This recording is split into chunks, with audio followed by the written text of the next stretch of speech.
நீங்கள் பார்த்துக் கொண்டிருப்பது நியூஸ் 21 செய்திகள். தமிழ்நாடு செய்திகளை உடனுக்குடன் தெரிந்து கொள்ள நியூஸ் 21 செய்திகளை பாருங்கள். உண்மை, உழைப்பு, உயர்வு. செம்பட்டி சூப்பர் மார்க்கெட்டில் தினமும் மளிகை பொருட்களை திருடிய பெண் கையும் களவுமாக சிக்கினார்.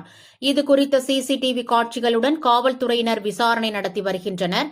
திண்டுக்கல் மாவட்டம் செம்பட்டியில் மதுரை ரோட்டில் கார்த்திகேயன் என்பவருக்கு சொந்தமான சக்தி சூப்பர் மார்க்கெட் உள்ளது. இங்கு கடந்த சில நாட்களாக சுமார் 50 வயது மதிக்கத்தக்க பெண் ஒருவர் மளிகை பொருட்களை திருடி வந்ததாக தெரிகிறது. இந்நிலையில் அந்த பெண் மீது சந்தேகம் அடைந்த சூப்பர் மார்க்கெட்டின் உரிமையாளர் கார்த்திகேயன் என்பவர் அந்த பெண் எடுத்து சென்ற 2 பைகளை வாங்கி கீழே கொட்டி சோதனை செய்துள்ளார். அதில் விலை உயர்ந்த கோல்டு வின்னர் எண்ணெய், பூஸ்ட், ஹார்லிக்ஸ், வெள்ளைப்பூண்டு, துவரம் பருப்பு, மிளகு, ப்ரூ காஃபி தூள், பாசிப்பருப்பு உள்ளிட்ட சுமார் 10,000 முதல் 15,000 மதிப்புள்ள மளிகை மற்றும் உணவுப் பொருட்கள் இருந்தது கண்டுபிடிக்கப்பட்டது.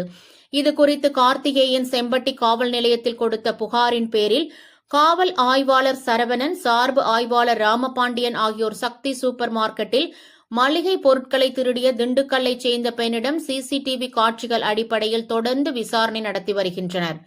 விசாரணையில் அந்த பெண் கடந்த சில நாட்களாக தொடர் திருட்டில் ஈடுபட்டு வந்ததாக கூறப்படுகிறது. நியூஸ் 21 செய்திகளுக்காக திண்டுக்கல் ஆத்தூர் செய்தியாளர் PS பக்ருதீன்.